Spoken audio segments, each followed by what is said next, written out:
ના મેં નથી જોયા, પણ ખાલી મારે ગાદીએ પોકવી ને એની ખાલી બોથી મેળી નાખી મારે, બસ બીજું કઈ નથી કરવું. એટલે એને પતાવી જ દેવો એમ. બસ. નમસ્કાર મિત્રો, સ્વાગત છે તમારું એક નવા વિડીયોમાં. મિત્રો, તમે આગળ જે ક્લિપ સાંભળી તે ભાઈનું નામ છે સુરેશભાઈ બજાણિયા. તે ગોધરા તાલુકાના છે.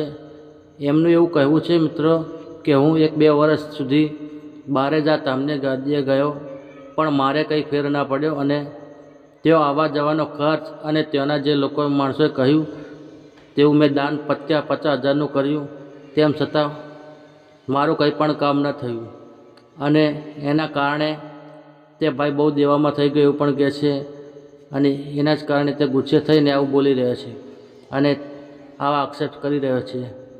પરંતુ સાચી હકીકત શું છે તે તો આપણને શું ખબર પડે, પણ આવું કહી રહ્યો છે અને બીજા ઘણા બધા આક્ષેપ પણ કર્યા છે. તો મિત્રો, આ વિડીયો સાંભળો પૂરેપૂરો. તે પહેલાં મિત્રો, ચેનલમાં ન હોય તો વિડીયોને લાઈક કરીને ચેનલને સબસ્ક્રાઈબ કરી દેજો.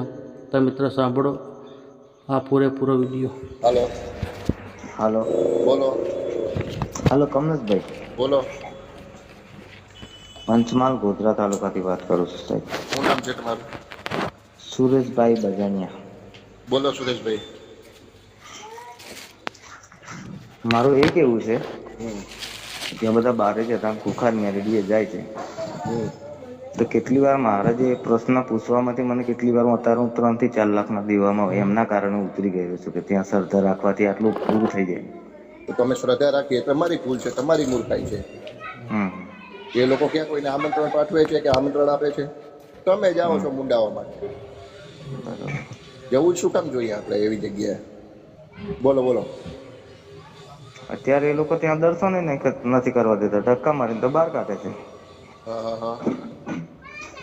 ધક્કા મારીને ત્યાંથી બહાર કાઢે છે, દર્શન નથી કરવા દેતા. અને તમે અંદાજે કેટલા ટાઈમથી જાઓ છો ત્યાં? લગભગ 1.5 વર્ષ થઈ. 1.5 વર્ષથી તમારા દુઃખોનો નિવાડો કોઈ આવ્યો હોય, તમારા દુઃખોનો કોઈ અંત આવ્યો હોય, તમે જે ધાર્યું હતું કામ થઈ ગયું છે? ના, નથી થયું. નથી થયું તો શું કરવા? ખાલી પ્રવચન સાંભળવા જતા હતા કે ખાલી ઘેટા બકરાની ભીડમાં સામેલ થઈ ગયા હતા? અમે એવું જ થયું. ઘેટા બકરાની ભીડ જે બાજુ વળી એ બાજુ તમે પણ વળી ગયા. જોવાનો કે જાણવાનો કે સત્ય તપાસવાનો પ્રયત્ન ના કર્યો. એ મૂર્ખાઈ તમારી છે વડીલ. તમારી મૂર્ખાઈના કારણે તમે હટાઈ ગયા છો. અને જે દેવું થયું છે ને એ તમારી મૂર્ખાઈના કારણે થયું છે. અને આવું તમારા ઉપર એક ઉપર નહીં આવે, ઘણા બધા મને ફોન કોલ્સ આવેલા છે, ઘણા લોકો દેવું કરીને બેઠા છે.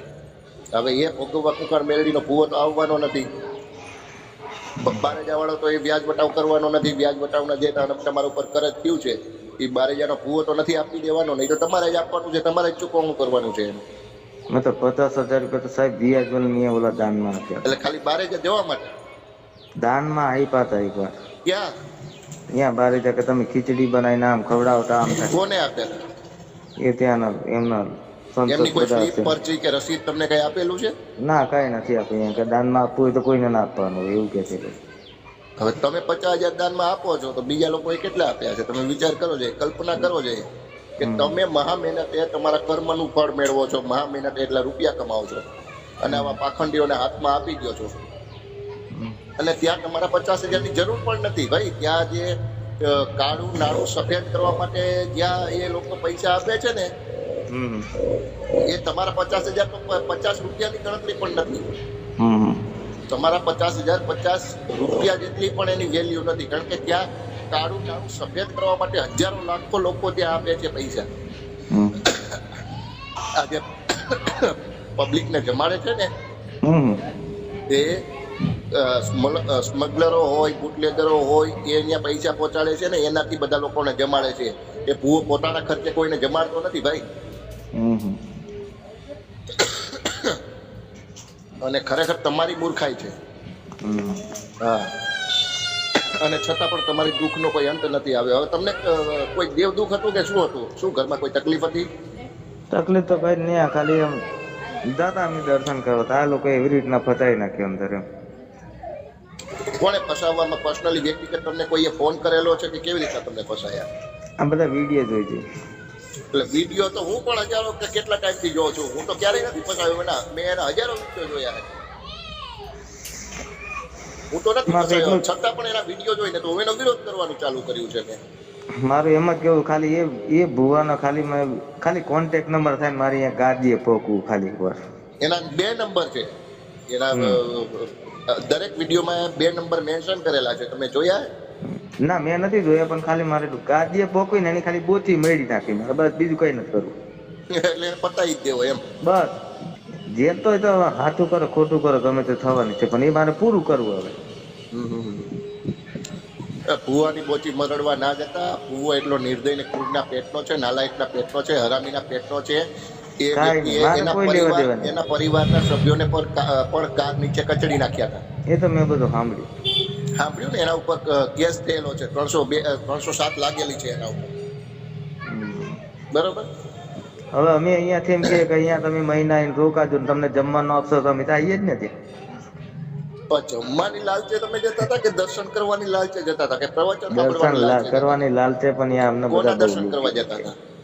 માતાજીનું. ત્યાં કોઈ માતાજીનું મંદિર છે? કાંઈ નથી તો કોના દર્શન કરવા? ભુવાના દર્શન કરવા જતા હતા તમે? પાખંડીના પેટનો છે, 1 નંબરનો, નાલાયકના પેટનો છે, ઉધારના પૈસાની પેદાય છે. મેં તમારો નંબર એ માટે લીધો કે એ લોકોનો કોઈ કોન્ટેક્ટ નંબર કરો અહીંયાનો. એના બંને નંબર પડ્યા છે મારી પાસે. હા તો કોઈ બી મને નંબર આપો, આ રવિવારે હું ત્યાં મને વોટ્સએપમાં મેસેજ કરજો, બંને નંબર હું તમને મોકલી દઈશ. 2 નંબર ને 3 નંબર પડ્યા છે, 3 નંબર હું તમને મોકલી દઈશ. હા આ રવિવારે જે ગાડી ઉપર ચડીને એ જાય ને એ પાટલા ઉપરથી હું જવા. બરોબર. એ લોકો તો ઓલા જે હોય ને કે ગાડી આ ઊભી રાખવાનો, જો જે પણ કરો સમજી વિચારીને કરજો. ત્યાં ગાડરીઓ પ્રવાહ ઉમટી પડે છે, બરોબર. અને ભાવિ ભક્તોની વચ્ચે તમે એકલા ના પડી જાવ એનું ધ્યાન રાખજો. જે પણ કરો સમજી વિચારીને અને પરિવારનો વિચાર કરીને પછી કરજો. બરોબર. કારણ કે તમે એકલા નથી, તમારી પાછળ તમારો પરિવાર પણ છે. જે પણ કરો તમે, જે પણ નિર્ણય લો ને તમારા નિજી સ્વાર્થ માટે નહીં પણ પરિવારના સ્વાર્થ માટે લેજો. જેથી કરીને કાલે તમે કરેલું પરિણામ તમારા પરિવારને ના ભોગવે એનું ધ્યાન રાખજો. બરોબર. એ તો એ લોકોના બધા ગુંડા તો હે જ, મને ખબર છે. હા એટલે જ કહું છું, કારણ કે તાકાતથી તમે એને ના પહોંચી વળો, બળથી તમે એને ના પહોંચી વળો, કળથી તમે પહોંચી શકો છો. અને કળથી પહોંચવા માટે તમારે એના ઉપર ફરિયાદ કરવી પડે. જો તમે ફરિયાદ કરવા માટે એગ્રી હોય તો તમે કહો, અમે નહીં, અમારી આખી સંસ્થા તમારી સાથે ઊભી રહેશે. હા તો કોઈ વાંધો નથી ને. મારે રૂબરૂ એકવાર મળીને મારે એને પૂછવું કે તમે શું કીધું તો મારા ઘરે શું થયું. બસ તમે જો ફરિયાદ કરવા માટે તૈયાર હોય તો તમે કહો, તારે અમે તમારી સાથે ઊભા છીએ.